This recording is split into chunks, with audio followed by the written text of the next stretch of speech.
जय हिंद दोस्तों, स्वागत है आपका मैथ्स मैजिक पे।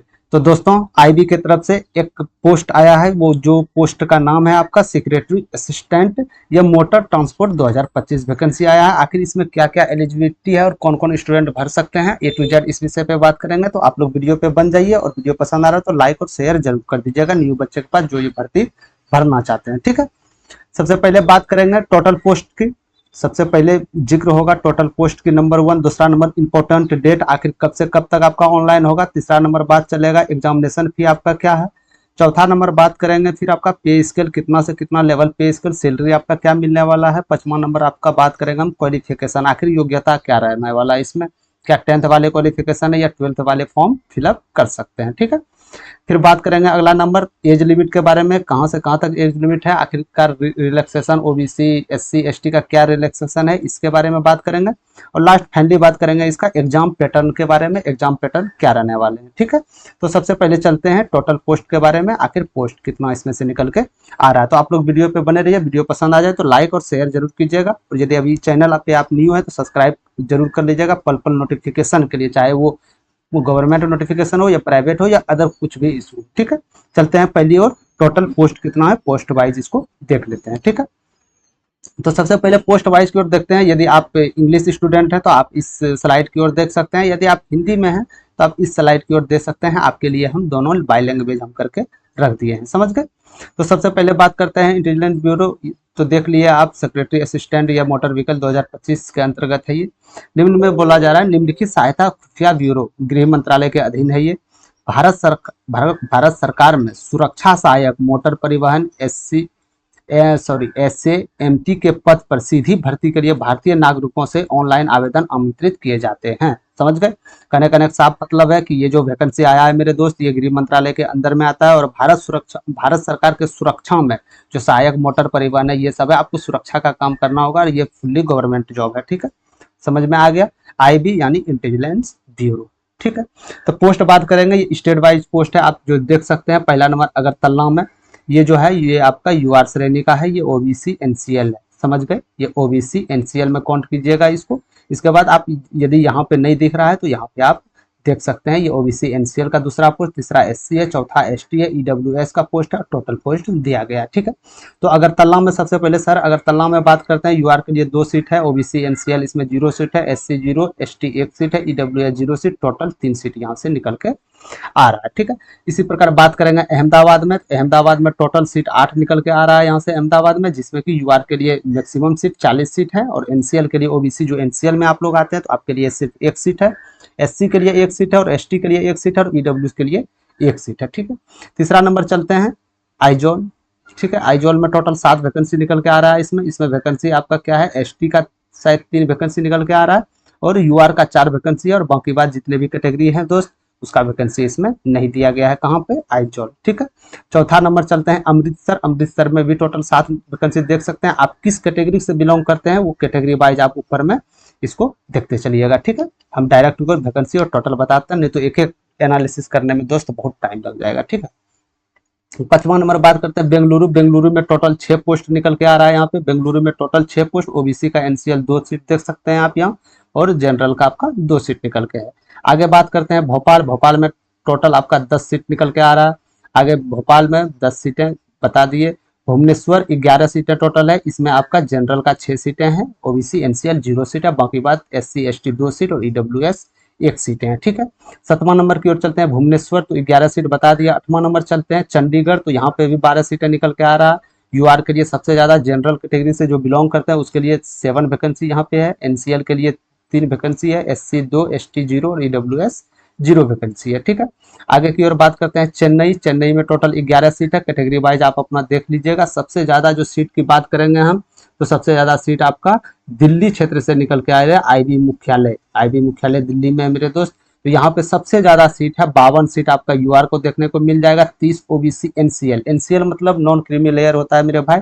नॉन क्रीमी लेयर हम उसे बोलते हैं जिसका सालाना इनकम 8 लाख से कम हो उसे हम एनसीएल में रखते हैं, और जिसका सालाना इनकम 8 लाख से ऊपर हो उसे सीएल में रखते हैं, ठीक है, क्रीमी लेयर में रखते हैं, अच्छी बात है। तो टोटल यहाँ से दिल्ली क्षेत्र से बात करेंगे तो टोटल 127 वैकेंसी निकल के आ रहा है, जिसमें कि आप लोग 55 और 30 एनसीएल है, 18 एससी, 10 एसटी है और 14 ईडब्ल्यूएस के लिए सीट है, ठीक है। यहाँ से चला आया, आगे चलते हैं गंगटोक में टोटल 10 सीटें आप यहाँ देख सकते हैं, कैटेगरी वाइज देख लीजिएगा। गुवाहाटी की बात करते हैं तो 11 सीटें निकल के आ रहा है, हैदराबाद में 7 सीटें हैं टोटल, कैटेगरी वाइज आप अपना देख लीजिए आप किस कैटेगरी से बिलोंग करते हैं। बाकी बात और बात करते हैं हम इम्फाल का, इम्फाल में टोटल 8 सीटें हैं, ठीक है। ईटानगर का हम देख लेते हैं तो ईटानगर में टोटल 19 सीटें हैं। जयपुर में टोटल 16 सीटें निकल के आ रहा है, जम्मू में सॉरी जयपुर में टोटल 13 सीटें हैं, जम्मू में 3 सीटें निकल के आ रहा है, ठीक है। आगे तक और चलिएगा तो 10-15 सीटें निकल के आ रहा है, कोलकाता में 18 सीटें निकल के आ रहा है, लेह में 7 सीटें, लखनऊ 5 सीटें, मेरठ 15 सीटें निकल के आ रहा है, मुंबई में आपका 15 सीट है, मेरठ में आपका 5 सीट है। आप यहाँ से देख सकते हैं कैटेगरी वाइज जहाँ देख सकते हैं, ठीक है। आगे की ओर इसी तरह आप अपना जहाँ पे भी है आप इसी के अनुसार अपना शहर पटना की हम बात कर लेते हैं मेरे दोस्त। पटना में यूआर के लिए 5 सीटें हैं, 4 सीट ओबीसी एमसीएल का, 2 सीटें एससी है, एसटी का एक भी सीट नहीं है, ईडब्ल्यूएस का 1 सीट है, ठीक है। यहाँ से आप देख सकते हैं टोटल सीटें की बात करेंगे तो टोटल सीट 455 निकल के आ रहा है, समझ गए। टोटल सीट कितना है, 455 निकल के आ रहा है, जिसमें कि 219 सीटें यूआर के लिए है। मैं यहाँ से एक बार फिर फर्रे से लिख देता हूँ, यूआर के लिए टोटल सीट जो निकल के आ रहा है मेरे दोस्त, टोटल सीट की बात करेंगे तो यूआर के लिए यानी अनरिजर्व कैटेगरी के लिए टोटल सीट 219 निकल के आ रहा है। ओबीसी बात करेंगे एनसीएल के लिए, ओबीसी एनसीएल का बात करेंगे तो ओबीसी एनसीएल में टोटल 90 सीटें निकल के आ रही है, ठीक है। और यदि आगे बात करते हैं एससी में तो एससी में टोटल आपका 51 सीटें निकल के आ रहा है, ठीक है। और एससी में टोटल 51 सीटें, और एसटी की बात करें तो टोटल 49 सीटें निकल के आ रही है, और ईडब्ल्यूएस का बात करें तो उसमें टोटल 86 सीटें निकल के आ रहा है। टोटल पोस्ट की बात करेंगे तो टोटल पोस्ट 455 वैकेंसी दिखाई दे रहा है, समझ गए। यानी कि टोटल पोस्ट की बात करें तो टोटल पोस्ट आपका कितना है, 455 वैकेंसी निकाला गया है, चाहे पोस्ट है सिक्योरिटी असिस्टेंट का, समझ गए। यहाँ से चलते हैं आगे की ओर। आप यहाँ जो भी पोस्ट हैं ए टू जेड पोस्ट आप देख चुके हैं, आपका कैटेगरी वाइज भी देखना चाहते हैं तो कैटेगरी वाइज आप अपना देख सकते हैं, ठीक है। आगे की चलते हैं इंपॉर्टेंट डेट क्या रहने वाला है इसका, इंपॉर्टेंट डेट यहाँ देख लेते हैं, महत्वपूर्ण तिथियां आप चाहे तो इंग्लिश में है तो आप इधर आप अपना देख सकते हैं, ठीक है। आवेदन के ऑनलाइन पंजीकरण करने की प्रारंभ तिथि जो है आपका 6 सितंबर से जारी कर दिया गया था मेरा दोस्त। 6 सितंबर से बाद आप अपना रजिस्ट्रेशन कर सकते थे यानी पंजीकरण कर सकते थे, ठीक है। Debit card, credit card, net banking, UPI आदि माध्यम से ऑनलाइन आवेदन शुल्क जमा करने के साथ आवेदन जमा करने की अंतिम तिथि एसबीआई, ईपे लाइट भुगतान गेटवे के माध्यम से आवेदन शुल्क का भुगतान आपका 28 सितंबर तक है, 28 सितंबर तक, समझ गए। यानी कि लास्ट डेट आपका जो है फॉर्म फिलअप करने का 28 तक है। और यदि मान के चलिए आप एसबीआई के कोई चालान माध्यम से करते हैं, ऑफलाइन के माध्यम से करते हैं तो आपके लिए डेट 30/9/2025 यानी 30 सितंबर तक दिया गया है। 30 सितंबर डेट दिया गया है, तो इससे पहले ही ऑफलाइन यदि जमा करना चाहे इससे पहले ही सुनिश्चित कर दें। बाकी बात सर्वर काम तो जानते हैं, जितना लास्ट डेट यदि लास्ट डेट आपका 28 है तो 23 से ही आपका सर्वर काम करना धीरे धीरे बंद कर देता है। इसलिए आप लोग जितना हो सके पहले यदि आप इसमें एलिजिबल हैं तो पहले फॉर्म फिलअप कर सकते हैं, ठीक है। आगे की ओर कोड नंबर देख लेते हैं क्या। आवेदन केवल गृह मंत्रालय के वेबसाइट www.mha.government.in के NCA पोर्टल www.nca.government.in पर लॉगिन करके ऑनलाइन पंजीकरण माध्यम से जमा किए जाने चाहिए।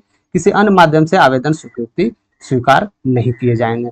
जो ये पोर्टल दिया गया है मेरे पास, ये जो ऑफिशियल वेबसाइट दिया गया है, बस इसी ऑफिशियल वेबसाइट पे आपका रजिस्ट्रेशन होगा। किसी और वेबसाइट से रजिस्ट्रेशन करते हैं तो आपका स्वीकृति मान्य नहीं होगा, आपका फॉर्म रिजेक्ट कर दिया जाएगा, ठीक है। तो ये लिंक का टेंशन ना करें, ये लिंक हम डिस्क्रिप्शन में आपको दे देंगे। ये टेलीग्राम चैनल पे भी फुल नोटिफिकेशन और लिंक दोनों हम डाल देंगे, ठीक है।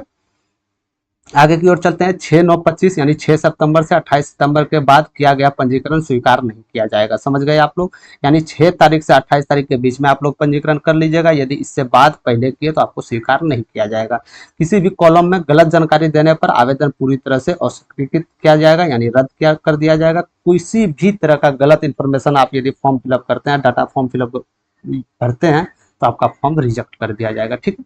अभ्यर्थियों को सलाह दी जाती है कि वे समय रहते पंजीकरण करा लें, क्योंकि अंतिम तिथि तक आवेदन पोर्टल पर आवेदनों की संख्या में भारी वृद्धि देखी जाती है। ऑनलाइन आवेदन प्राप्त करने की अंतिम तिथि किसी भी परिस्थिति में नहीं बढ़ाई जाएगी। ये बहुत वीवीआई इंपॉर्टेंट है मेरे दोस्त। क्योंकि यदि आप फॉर्म फिलअप करना चाहते हैं तो लास्ट तक आप वेट ना करें।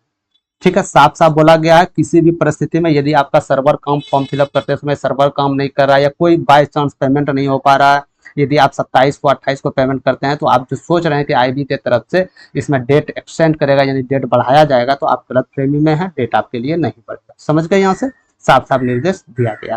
सामान्य निर्देश है, चाहे तो इसको आप पढ़ सकते हैं, ये इतना आप लोग के लिए इंपॉर्टेंट नहीं है। जो जो इंपॉर्टेंट है मैं उसको हाईलाइटेड करके बताया जा रहा हूँ। चलते हैं आगे की तरफ, यानी हम तो समझ गए मेरे दोस्त कि इंपॉर्टेंट डेट जो इसका है आपका 6 सितंबर से 28 सितंबर तक है, जो ऑनलाइन भुगतान करेगा उसके लिए। बाकी बात ये 30 सितंबर तक जो ऑफलाइन करना, एसबीआई से ऑफलाइन करना चाहते हैं तो 30 सितंबर। बाकी बात मेरा कहने का मतलब है 28 से पहले ही आप फॉर्म फिलअप कर दीजिए। ठीक है, अब बात कर लेते हैं एग्जामिनेशन फी के बारे में। आखिर एग्जामिनेशन फी क्या रहने वाला है, तो आइए यहाँ से चलते हैं। 8वां नंबर आप यहाँ देख सकते हैं परीक्षा शुल्क के बारे में। ये 2 घटकों में है। ठीक है, 2 घटकों में आपका शुल्क लेगा परीक्षा शुल्क। पहली तो 100 रुपया केवल भर्ती प्रारंभिक शुल्क, 550 नियमानुसार भुगतान करना चाहिए, यानी कि टोटल मिला के बात करें तो आपका 650 रुपया मेरे दोस्त देना पड़ेगा फॉर्म फिलअप के लिए। ठीक है, सभी उम्मीदवार के लिए 550 रुपया आपको दे देना होगा। अनारक्षित, आरक्षित रूप से कमजोर वर्ग, प्रमुख उम्मीदवार और ओबीसी श्रेणी के लिए परीक्षा प्रक्रिया शुल्क 550 देना होगा और अतिरिक्त परीक्षा शुल्क 100 रुपया देना होगा, यानी टोटल 650 रुपया आपको पे करना होगा। समझ गए यहाँ से। अब बात कर लेते हैं नोट 1 में, सभी अनुसूचित जाति, अनुसूचित जनजाति यानी एससी और एसटी के उम्मीदवारों, महिला उम्मीदवारों के आरक्षण के पात्र भूतपूर्व सैनिकों को परीक्षा शुल्क भुगतान से छूट दी गई है। हालांकि उन्हें भर्ती प्रक्रिया शुल्क यानी 550 भुगतान करना होगा। यदि आप एससी में हैं, यदि आप एसटी में हैं या भूतपूर्व सैनिक हैं तो आपके लिए भुगतान में 100 रुपया छूट दिया गया है, तो आपको 550 रुपया ही दे होगा। ठीक है, इसी प्रकार आगे देख लेते हैं, जिन भूतपूर्व सैनिकों ने पहले ही आरक्षण का लाभ प्राप्त करने के पश्चात नियमित आधार पर केंद्र सरकार के अंतर्गत ग्रुप सी पद पर सिविल सेवा में रोजगार प्राप्त कर लिया है, उन्हें परीक्षा शुल्क अर्थात 100 रुपये के साथ साथ 550 रुपये प्रति प्रसरण शुल्क भी देना होगा। समझ गए यहाँ से। मतलब बोला जा रहा है मेरे दोस्त, जो भूतपूर्व सैनिक है, एक्स सर्विसमैन, जो आपका सैनिक जो है वो आरक्षण का लाभ प्राप्त करने के पश्चात नियमित आधार पर केंद्र सरकार के अंतर्गत यदि ग्रुप सी के पोस्ट पे है, यदि आप ग्रुप सी के पोस्ट पे या सिविल सेवा के रोजगार प्राप्त कर लिया है तो आपको 650 रुपया देना ही होगा, कोई गुजर नहीं है। ठीक है, आगे की ओर चलते हैं। नोट 3 में, बैंकिंग शुल्क यदि लागू हो तो उम्मीदवार द्वारा वहन किया जाएगा। ठीक है, अब इसका मतलब क्या हुआ, इसका मतलब ये हुआ कि यदि आप ऑनलाइन पेमेंट करते हैं तो एक होता है ना प्लेटफॉर्म चार्ज भी लगता है मेरे दोस्त, एक प्लेटफॉर्म चार्ज भी लगता है 5 रुपया, 10 रुपया, 15 रुपया, तो वो यदि प्लेटफॉर्म चार्ज खोज रहा है तो वो आपको देना पड़ेगा। इसमें कोई आईबी की तरफ से कुछ भी नहीं बोला, यदि आपका लग रहा है तो आपको देना पड़ेगा। ठीक है, भुगतान की तरीका ऑनलाइन ऑफलाइन मोड, यहाँ से आप देख सकते हैं इसको नियमावली, ये सब उतना जरूरी है नहीं, जो जो इम्पोर्टेंट था 28/9/2025 के, ये आपका सॉरी माफ कीजिएगा 23:59 यानी 11:12 बजे तक 28 सितंबर तक 12 बजे रात तक आपका फॉर्म फिलअप आप कर सकते हैं। ठीक है, और आयु सीमा की बात करेंगे तो 28/9/25 तक में आपका 18 साल तक ये सब आपका हो जाना चाहिए। तो बात यहीं आ गया मेरे दोस्त, तो बात ये आया कि आपका जो एग्जाम शुल्क है, आपका एग्जाम शुल्क है 650 रुपया आपका एग्जाम शुल्क देना पड़ेगा। समझ गए, समझ गए। अब चलते हैं आगे पे स्केल के बारे में, आखिर इसका वेतन क्या मिलने वाला है, क्वालिफिकेशन पे चर्चा करेंगे। सबसे पहले आ जाते हैं पद के विवरण के बारे में। ठीक है, पद के विवरण सबसे पहले वेतन देख लेते हैं। तो वेतन लेवल 3 का जॉब है मेरे भाई, लेवल 3 का जॉब है। ठीक है, लेवल 3 का जॉब है, इसका वेतन पे 21,700 से 69,100 रुपये तक दिया जाएगा वेतन पे, और इसका एक्स्ट्रा जो सरकार की तरफ से भत्ते जो प्रोवाइड कराए जाते हैं वो आपको मिलेगा। ठीक है, आगे की ओर टिप्पणी में देख लेते हैं। नंबर 1, अन्य सरकारी भत्ते के अतिरिक्त मूल रूप से 20% विशेष सुरक्षा भत्ता दिया जाएगा आपको। समझे, ये आपका मासिक जो वेतन ऑफिशियल जो वेतन होगा उससे एक्स्ट्रा में मिलेगा आपको। ठीक है, आपका जितना भी मूल सैलरी है उसका 20% विशेष सुरक्षा के तौर पर आपको, मान के चलिए आपका 1,000 है तो आपको इसमें 1,000 का 20% कितना होता है, 1,000 का 20% 200 तो ही होगा आपका, तो 200 रुपया आपको सुरक्षा के तौर पर दिया जाएगा। छुट्टियों पर किए गए कार्य के बदले नगद मुकदमा, जिसमें अधिकतम सीमा 30 दिन है। ठीक है, छुट्टियों के लिए कार्य के बदले मुकदमा 30 दिन के लिए आपको दिया जाएगा। अब बात कर लेते हैं आवश्यक योग्यता के बारे में। आखिर इसमें योग्यता क्या है, किस वर्ग के कैंडिडेट, किस क्लास के कैंडिडेट इसमें फॉर्म फिलअप कर सकते हैं। तो किसी भी मान्यता प्राप्त शिक्षा बोर्ड मेट्रिकुलेशन यानी 10th पास आपको होना चाहिए, किसी भी मान्यता बोर्ड से 10th पास आपको होना चाहिए। सक्षम पदाधिकारी द्वारा जारी मोटर कार LNV यानी लोकल जो आपका लो व्हीकल है आपका, ड्राइविंग लाइसेंस एक बनता है ना, एलएलबी बनता है, एचएमबी बनता है, तो आपका एलएनबी होना चाहिए और वैध ड्राइविंग लाइसेंस होना चाहिए, समझ गए। और मोटर मैकेनिज्म ज्ञान, उम्मीदवार के वाहन में छोटी मोटी खराबी को दूर करने की सक्षम होना चाहिए, समझ गए। कहने का मतलब है मेरे दोस्त कि आपका 10th पास होना चाहिए, समझ गए। आपके पास ड्राइविंग लाइसेंस होना चाहिए, एलएनबी का ड्राइविंग लाइसेंस होना चाहिए, और आपको थोड़ा मोड़े पार्ट पुर्जा ठीक करने, जैसे मान के चलिए आप गाड़ी लेके कहीं जा रहे हैं, आपके गाड़ी में कोई तकनीकी खराबी हो गया, तो तकनीकी खराबी के लिए आप मैकेनिक को तुरंत तो आप नहीं बुला सकते हैं ना, तो आपके पास वो नॉलेज होनी चाहिए, वो आपकी योग्यता होनी चाहिए कि थोड़ा मोड़ा वायर इधर उधर हो गए हैं या बैटरी में सप्लाई नहीं जा रहा है, तो वो आप खुद ब खुद कर सकते हैं, समझ गए। वैध ड्राइविंग लाइसेंस प्राप्त करने के बाद कम से कम 1 वर्ष तक मोटर चलाने का अनुभव रहना चाहिए, यानी कि आपका साफ साफ बोला गया 1 साल तक एक्सपीरियंस रहना चाहिए आपको गाड़ी चलाने में, ठीक है। और उस राज्य के निवासी प्रमाण पत्र होना चाहिए जिसके लिए आवेदन आवेदन किया गया है। मतलब क्या है, यदि आप मान के चलिए पटना से आवेदन कर रहे हैं तो आपका बिहार का डोमिसाइल सर्टिफिकेट होना चाहिए, यानी निवास प्रमाण पत्र होने चाहिए। यदि आप दिल्ली में कर रहे हैं तो दिल्ली का प्रमाण पत्र होना चाहिए, समझ गए। यानी जहां से फॉर्म फिलअप किए वहां का निवास प्रमाण पत्र आपका मान्य होगा, अन्यथा फॉर्म एक्सेप्ट नहीं किया जाएगा, समझ गए। तो सबसे मेन बात यहाँ से निकल के मेरे दोस्त आया, 10th पास आप हैं तो एलिजिबल हैं। एलएमवी से द्वारा आपका यदि ड्राइविंग लाइसेंस प्राप्त है तो आप मान्यता है। 1 साल एक्सपीरियंस यानी 1 साल ड्राइविंग लाइसेंस बनते हो गया तो आपका मान्यता है। थोड़े मोड़े पार्ट पुर्जा ठीक करने को, वो तो ठीक करने को मेरे दोस्त, तो बाद में भी आप, यदि आप योग्यता उसमें है, यदि आप गाड़ी चला चुके हैं 1 साल, तो वो थोड़ा मोड़ा तो ज्ञान ऑटोमेटिक होता ही है गाड़ी में कहाँ क्या है, ठीक है। वांछनीय योग्यता क्या है, सक्षम पदाधिकारी द्वारा जारी मोटरसाइकिल के लिए वैध ड्राइविंग लाइसेंस होना चाहिए, ये तो आपको पता है, ठीक। आयु सीमा की अब जिक्र कर लेते हैं, आखिर आयु सीमा क्या रहने वाला है। तो आयु सीमा आपका मेरे दोस्त 28 सितंबर के बीच 18 से 27 साल आपका हो जाना चाहिए। तो इसमें यदि है तो आपके इसके लिए बाध्य है, ठीक है। अब ऊपरी सीमा में एज रिलैक्सेशन क्या दिया जाएगा, जी 100% दिया जाएगा। यदि आप एससी और एसटी के अंतर्गत आते हैं तो आपको 5 साल का एज रिलैक्सेशन दिया जाएगा। यदि आप ओबीसी में आते हैं तो आपको 3 साल का एज रिलैक्सेशन दिया जाएगा, समझ गए। विभागीय उम्मीदवारों के लिए ऊपरी सीमा 40 वर्ष तक की छूट है। जो विभागीय आदमी है, ऑलरेडी उस विभाग में हैं, काम कर रहे हैं, यदि उसको आना है तो उसका छूट 40 साल तक छूट एज में है। उन्हें 3 वर्ष की नियमित और निरंतर सेवा प्रदान की है। यह छूट केवल केंद्र सरकार के सिविल पदों पर कार्यरत और सैन्य कर्मचारी पर लागू होगा, समझ गए। जो केंद्र सरकार में आप कोई भी सिविल पोस्ट पे हैं, जो असैन्य है, आप सैनिक कर्मचारी ने और सैन्य कर्मचारी हैं, तो उसके लिए ये आपको पात्र होगा, 40 वर्ष आपका रिलैक्सेशन दिया जाएगा, ठीक है। सार्वजनिक क्षेत्र के उपक्रमों, स्वायत्त संवैधानिक सांविधिक निकायों आदि के कार्य लागू नहीं है, समझ गए। यहाँ से कोई भी आप यदि सार्वजनिक क्षेत्र में उपकरणों में ये सब है, उसके लिए कोई भी लागू नहीं, ठीक। आगे आगे की ओर बात करते हैं। तो सामान्य उम्मीदवार के लिए आयु सीमा 35 वर्ष, सामान्य उम्मीदवार के लिए, यानी सामान्य उम्मीदवार समझ रहे हैं ना, यानी जनरल के लिए 35 साल, अन्य पिछड़ा वर्ग के लिए 28 साल, ठीक है। तथा विधवाओं और तलाकशुदा महिलाओं तथा अपने पति से न्यायिक रूप से अलग रह चुकी तथा पुनः विवाह न करने वाली महिला के मामले में अनुसूचित जाति अनुसूचित जनजाति के लिए 40 वर्ष तक छूट दी जाएगी, समझ गए। यदि आपका तलाक हो चुका है, आप मतलब पूर्ण विवाह अभी तक नहीं किए हैं कुछ कारण बस, या एससी एसटी में आते हैं, आपके लिए 40 वर्ष आयु सीमा दिया जाएगा, ठीक है। आगे की ओर देख लेते हैं। इस संबंध में समय समय पर जारी सरकार निर्देशों के अनुसार भूतपूर्व सैनिकों के लिए आयु सीमा में छूट दी जा सकती है, समझ गए।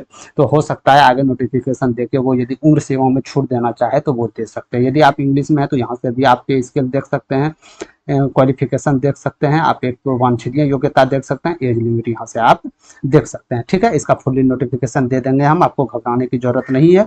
और आपका ये मेन वेबसाइट जो है आपका यहाँ वेबसाइट दिया गया है, तो ये वेबसाइट भी हम लिंक प्रोवाइड करवा देंगे, ठीक है।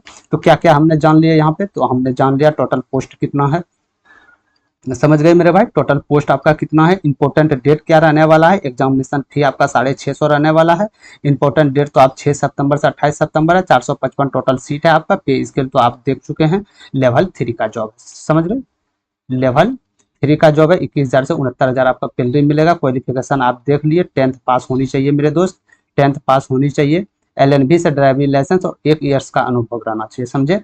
एज लिमिट 18 से 27 आपका ऑफिशियल है, और इसमें जो भी आपका आयु जो छूट दिया जाएगा वो आपका लागू होगा, ठीक है। अब सबसे लास्ट में बात कर लेते हैं हम एग्जाम पैटर्न के बारे में, जो मेन इंपॉर्टेंट है। आखिर एग्जाम पैटर्न क्या है, क्या ये एग्जाम पैटर्न तैयारी करना पड़ेगा या बिना तैयारी का भी आपको का हो सकता है। तो चलते हैं सीधा एग्जाम पैटर्न की ओर, ठीक है। तो सबसे पहले यहाँ आप देख सकते हैं हम आ गए exam pattern, 1 minute, exam pattern की ओर आ गए, परीक्षा की योजना, ठीक है। ये आप पढ़ सकते हैं, ये इंट्रोडक्शन दिया गया, उतना जरूरी है नहीं मेरे दोस्त, जो जरूरी था हम आपको बता दिए, समय कम रहते, ठीक है। तो सबसे पहले परीक्षा की योजना के बारे में बात करेंगे तो एमसीक्यू परीक्षा होगा। एमसीक्यू मतलब ऑब्जेक्टिव टाइप परीक्षा होगा और 5 भागों में विभाजित होगा, यानी 5 आपका सब्जेक्ट से प्रश्न पूछा जाएगा। प्रत्येक में 1 अंक वाले 100 प्रश्न, समझ गए, 100 प्रश्न होंगे, प्रत्येक प्रश्न का 1 नंबर होगा, यानी कहने का मतलब है 100 नंबर का आपका टोटल पोस्ट होगा, समझ गए। आगे की ओर बात करते हैं सामान्य जागरूकता में, सामान्य जीके में आपका 20 नंबर प्रश्न दिया जाएगा, ठीक है। सामान्य जागरूकता में आपको 20 नंबर प्रश्न दिया जाएगा।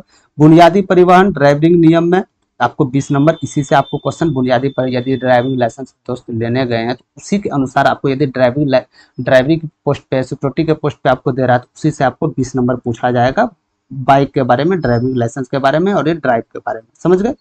मात्रात्मक योग्यता आपका 20 रहेगा, यानी मैथ का आपका 20 प्रश्न रहेगा और आपका रीजनिंग तर्क संख्यात्मक विश्लेषण जो रहेगा वो 20 प्रश्न रहेगा और अंग्रेजी भाषा आपका 20 प्रश्न रहेगा मेरे दोस्त। टोटल 100 मार्क्स का रहेगा, टोटल 1 घंटा आपको अवधि दिया जाएगा, समझ गए।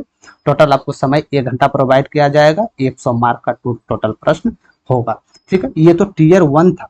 अब टीयर 2 की बात करते हैं, इसमें 2 एग्जाम है, टीयर 1 और टीयर 2, ठीक है। तो टीयर 2 में क्या क्वेश्चन रहेगा, टीयर 2 में टोटल 50 नंबर पूछा जाएगा, समझ गए, टोटल 50% पूछा जाएगा। सकारात्मक है, ड्राइविंग टेस्ट सकारात्मक है। आप यहाँ देख सकते हैं एक छोटी सी यहाँ छूट गया, प्रत्येक गलत उत्तर के लिए हाफ अंक का नकारात्मक अंक है, यानी कि हाफ निगेटिव है। समझ लीजिए कितना हार्ड पेपर होने वाला है मेरे दोस्त। रेलवे में 1/3 निगेटिव है, यानी 1/3 का मतलब यदि 3 आप गलत किए तो 1 नंबर जो आप सही किए थे वो भी आपका खराब हो जाएगा।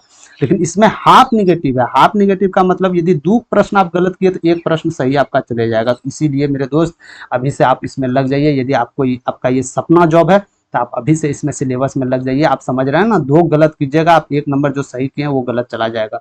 यदि टोटल 100 नंबर है, यदि आप इसमें 80 प्रश्न किए मेरे दोस्त, इसमें यदि मान के चलिए आपका 30 प्रश्न गलत हो गया, समझ रहे हैं, तो आधा प्रश्न जो आपका सही है, यानी 50 आपका टोटल अंक निकला, 30 गलत हो गया, तो इसमें टोटल जो इसका आधा है 15, ये माइनस चले जाएगा। तो समझ लीजिए इसका क्या रहने वाला है, ठीक है। टीयर 2 की बात करते हैं, प्रशिक्षक के निर्देश अनुसार अभ्यर्थियों को मोटर वाहन चलाना होगा। वाहन के बारे में अभ्यर्थियों के व्यवहारिक ज्ञान, वाहन की छोटी मोटी खराबी जिनको दूर करने, उसे रख रखाव आदि परीक्षण किया जाएगा। मतलब ये आपका एग्जामिनेशन नहीं है मेरे दोस्त, ये आपका वाहन टेस्ट लेने वाला, आपका ड्राइविंग टेस्ट लेगा, वो भी 50 नंबर का लेगा। पाठ पुर्जे का खोल दिया जाएगा, आपका डिक्की पीछे का खोल देगा, बताया जाएगा कि बताइए ये क्या है, ये इससे क्या काम होता है, इससे क्या काम होता है, समझ गए ना।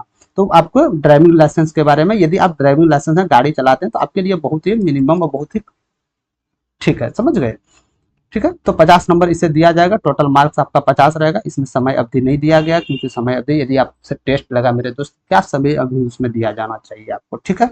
तो ये रहा था आपका सिलेबस, टोटल 100 नंबर का पूछे जाएगा। टोटल आप समझ सकते हैं, जीके 20 है, आपका सामान्य जागरूकता 20 है, बुनियादी आपका ड्राइविंग नियम 20 प्रश्न दिए जाएंगे, मैथ 20 रहेगा, अंग्रेजी भाषा 20 और रीजनिंग 20 दिया जाएगा। टोटल 100 नंबर का 1 घंटा का प्रश्न रहेगा और 100 प्रश्न 100 नंबर का रहेगा, समझ गए, ठीक है। चाहे तो आप इंग्लिश में यहाँ से आप इसको देख सकते हैं, इसीलिए हम बाई लैंग्वेज लेके आए हैं मेरे दोस्त, इंग्लिश और हिंदी दोनों मिला के, ठीक है। तो यहाँ से आप लोग समझ गए कि क्या रहने वाला है आपका वांछित योग्यता। तो एजुकेशन हम देख चुके हैं, टोटल आपका 100 नंबर का होगा। मेन एग्जाम जो लिखित एग्जाम होगा वो 100 नंबर का होगा। 50 नंबर का आपका जो ड्राइविंग टेस्ट, यदि आप ड्राइविंग 1 साल का अनुभव लेते हैं तो उसको आपको प्रमाणित करना पड़ेगा ना मेरे दोस्त, कि हाँ हम 2 साल से गाड़ी चला रहे हैं। तो आपको क्या पता उसको, तुम आप चला रहे हैं या ड्राइविंग लाइसेंस बना के घर में सो गए हैं, तो ये सब परीक्षण उसका लेना काम है।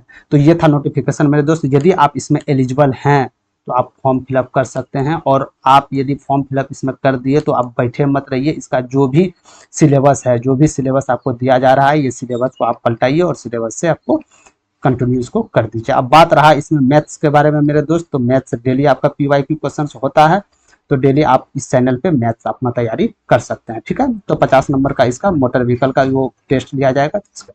तो ये था नोटिफिकेशन आज का। वीडियो कैसा लगा आप लोग कमेंट सेक्शन में जरूर बताइएगा। और कमेंट जरूर कीजिएगा क्या आप इसके लिए एलिजिबल हैं या नहीं। ठीक है, तो मैं जो लिंक ऑनलाइन का जो लिंक होगा मेरे दोस्त ऑनलाइन डिस्क्रिप्शन में मैं दे दूंगा। यदि डिस्क्रिप्शन में नहीं दिया तो यहाँ से टेलीग्राम चैनल का लिंक है डिस्क्रिप्शन में, टेलीग्राम चैनल पे देख के इसका फुल नोटिफिकेशन आप टेलीग्राम चैनल पे भी देख सकते हैं, फुल नोटिफिकेशन दे देंगे और बाकी बाद ऑनलाइन करने का या रजिस्ट्रेशन करने का भी लिंक वहां से प्रोवाइड करवा देंगे। ठीक है, तो आप लोग वीडियो अच्छा लगा तो लाइक और सब्सक्राइब जरूर कीजिएगा। जो जिसके पास भी जो जो बच्चे हैं जिसके पास 1 साल का ड्राइविंग लाइसेंस अनुभव है, 10वां पास कर दिया है, तो उसके लिए बेस्ट अपॉर्चुनिटी है, आप इसमें फॉर्म फिलअप कर सकते हैं। ठीक है, तो अभी के लिए इतना ही। आगे के लिए यदि आप नॉलेजेबल कोई चीज PYQ क्वेश्चंस मैथ का लगाना चाहते हैं या आपको कोई भी नोटिफिकेशन जॉब चाहे वो प्राइवेट हो या सरकारी हो तो आप इस चैनल से जुड़ जाइए, आपको पल पल अपडेट मिलते रहेगा। ठीक है, अभी के लिए इतना ही, मिलते हैं कोई नेक्स्ट सेशन में। जय हिंद।